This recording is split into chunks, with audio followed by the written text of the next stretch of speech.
வணக்கம் நண்பர்களே.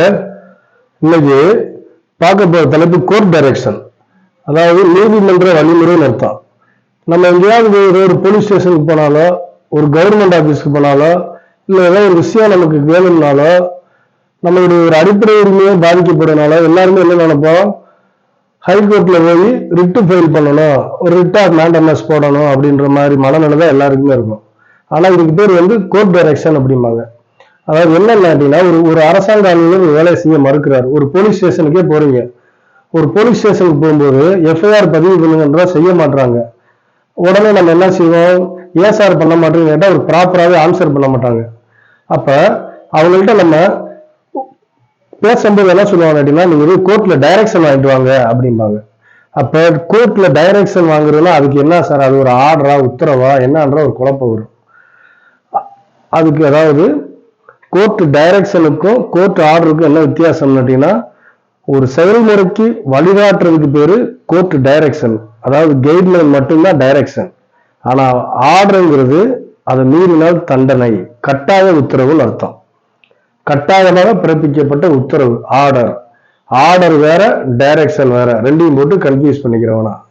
அப்போ ஒரு எஃப்ஐஆர் போடுறதுக்கு பதிவு செய்யறதுக்கு போலீஸ் உத்தரவு வேணும் அப்படின்னா ஒரு டைரக்ஷன் சிஆர்எல்எம்பி நம்பர் போட்டு சம்பந்தப்பட்ட ஜேஎம் கோர்ட்ல, ஜுடிஷியல் மேஜிஸ்ட்ரேட் கோர்ட்ல நம்ம டைரக்ஷன் வாங்கி எஃப்ஐஆர் பதிவு பண்ண சொல்லலாம். அப்ப கேட்கலாம், சார் இதுக்கெல்லாம் பிரைவேட் கம்ப்ளைண்ட் இருக்கு, எல்லாமே இருக்குல்ல சார், இதுக்கு அதுக்கு என்ன சார் வித்தியாசம் கேட்டீங்கன்னா, இவங்க ஒரு நெறிமுறை, அதாவது வழிகாட்டு நெறிமுறை, இப்படி செய்யுங்க அப்படி செய்யுங்க ஒரு உத்தரவு கொடுப்பாங்களுடைய. ஏன்னு கேட்டீங்கன்னா அவங்களுடைய சேஃப்டிக்காக ஒரு உத்தரவை வாங்கிட்டு வாங்க. ஒரு பிரபலமான ஒரு குறிப்பிட்ட நபர் இருப்பார், ஒரு டாக்டரா இருப்பார், அவர் மேல ஒரு எஃப்ஐஆர் பதிவு பண்ண மாட்டாங்க, ஒரு டைரக்ஷன் வாங்கிட்டு வாங்கம்பாங்க. ஏன் வழக்கறிஞர் மேலேயே இவர் மேல ஒரு எஃப்ஐஆர் போடுங்க அப்படின்னா போட மாட்டாங்க, ஒரு டைரக்ஷன் வாங்கிட்டு வாங்க அப்படின்னு தான் சொல்லுவாங்க. அப்ப ஒரு சில கேஸுகளுக்கு விசாரணையை சீக்கிரம் முடிக்கணும்ன்றதுக்கு ஒரு வழிமுறை கொடுப்பாங்க, அதுக்கு ஒரு டைரக்ஷன் வாங்கலாம். அடுத்து போலீஸ் விசாரணைக்கு என்ன கேட்டீங்கன்னா கோர்ட் என்ன செய்யும், ஒரு டைம் லிமிட் பிக்ஸ் பண்ணுவதற்கு நம்ம கோர்ட் டைரக்ஷன் வாங்கலாம். இந்த மாதிரியான விஷயங்களுக்கு மட்டும்தான் நம்ம டைரக்ஷன் வாங்க முடியும். சிலர் பொதுமக்கள் நலனுக்காக ஒரு டைரக்ஷன் வாங்குவாங்க. இது பில்லுன்னு வாங்கலாம். பில்லுன்னா பப்ளிக் இன்ட்ரெஸ்ட் லிட்டிகேஷன் சொல்லி ஹைகோர்ட்ல போட்டு வாங்கலாம். அடுத்து ஒரு சிலர் இந்த சுற்றுச்சூழல் பாதுகாப்புக்காக என்ன செய்வாங்க கேட்டீங்கன்னா, ட்ரைனேஜ் பிரச்சனை, பொல்யூஷன் பிரச்சனை, பிளக்ஸ் போர்டு வச்சிருப்பாங்க, திருவிழாக்களுக்கு பிளக்ஸ் போர்டு வச்சிருப்பாங்க. ஒரு சிலர் காவல் நிலையத்துல ஆடல் பாடல் நடத்துறதுக்கெல்லாம் பெர்மிஷன் கொடுக்க மாட்டாங்க. அதுக்கெல்லாம் நீங்க கோர்ட்ல போய் டைரக்ஷன் வாங்கிட்டு வாங்குவாங்க. அப்ப இந்த மாதிரி விஷயத்துக்கெல்லாம் நம்ம ஒரு டைரக்ஷன் அப்படின்னு சொல்லி கிரிமினலா இருந்தா சிஆர்எல்எம்பில போட்டு ஒரு டைரக்ஷன் வாங்கிட்டு நம்ம கொடுத்தோம்னா அரசு அலுவலர்கள் அதுக்கேற்ற மாதிரி ஒரு நெறிமுறையை, வழிகாட்டு நெறிமுறையை, கோர்ட் நெறிமுறையை ஃபாலோ பண்ணுவாங்க. ஒரு ஆடல் பாடல் நிகழ்ச்சியை நடத்தணும்னா இத்தனை மணிக்கு இத்தனை மணி வரைக்கும் நடத்தணும், பொறுப்புதாரன் இத்தனை இருக்கணும், இன்னும் செட்டப்ஸ்ல இருக்கணும், இத்தனை மணிக்குள்ள முடிக்கணும் அப்படின்ற மாதிரி சில விதிமுறைகள் இருக்கும் கோர்ட் டைரக்ஷன்ல.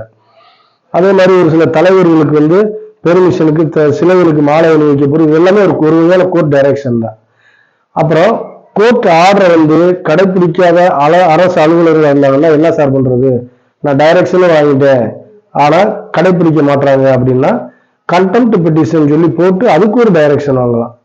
அப்ப கேட்பாங்க, சார் சிவில்ல ஒரு இன்ஜெக்ஷன் பெட்டிஷன் இருக்குல்ல சார், இன்ஜெக்ஷன் பெட்டிஷன்ல உறுத்து கட்டளை மனு இருக்குல்ல சார், இதையே தற்காலிக உறுத்து கட்டளை, நிரந்தர உறுத்து கட்டளை இருக்கு, இதையே சிவில் ப்ரொசீஜர் கோர்ட்ல வாங்கலாம்ல சார் அப்படிம்பாங்க.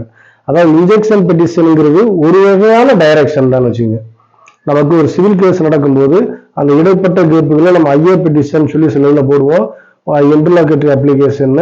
ஒரு சில இடங்கள்ல இன்ஜெக்ஷன் ஆர்டரை வாங்குற மாதிரி இருக்கும், அந்த ஒன் ஆஃப் த டைரக்ஷனை தான் குறிப்பிடும். அப்ப ஒரு செயல்முறைக்கு வழிகாட்டுதலுக்கு பேர் தான் டைரக்ஷன். இது தனிப்பட்ட நபர்கள், காவல்துறை, அரசு அலுவலர்கள் இவர்கள் எல்லாருக்குமே ஒரு விஷயத்தை செய்யுங்க இல்லைன்னா செய்யாதீங்கன்னு சொல்லி கோர்ட் ஒரு வழிகாட்டு நெறிமுறைகள் தான் கோர்ட் டைரக்ஷன். இதுக்கு பேர் கோர்ட் ஆர்டர் கிடையாது. கோர்ட் ஆர்டர்ங்கிறது கட்டாய உத்தரவு, அதை மீறினால் தண்டனைன்னு இருக்கும். அது ஒரு ruling of binding court rule. இது டைரக்ஷன்னா வழிகாட்டு நெறிமுறை. அப்ப இப்படி செய்யுங்க அப்படி செய்யுங்கன்னு சொல்லி கோர்ட்ல ஒரு உத்தரவை பிறப்பிங்க அப்படின்னு சொல்றதுக்கு பிறகு கோர்ட் டைரக்ஷன். இது ரெண்டையும் போட்டு கலப்பிக்க வேணாம். ஏதாவது டவுட்ஸ் இருந்துச்சுன்னா கமெண்ட்ஸ்ல கேளுங்க, நான் சொல்றேன்.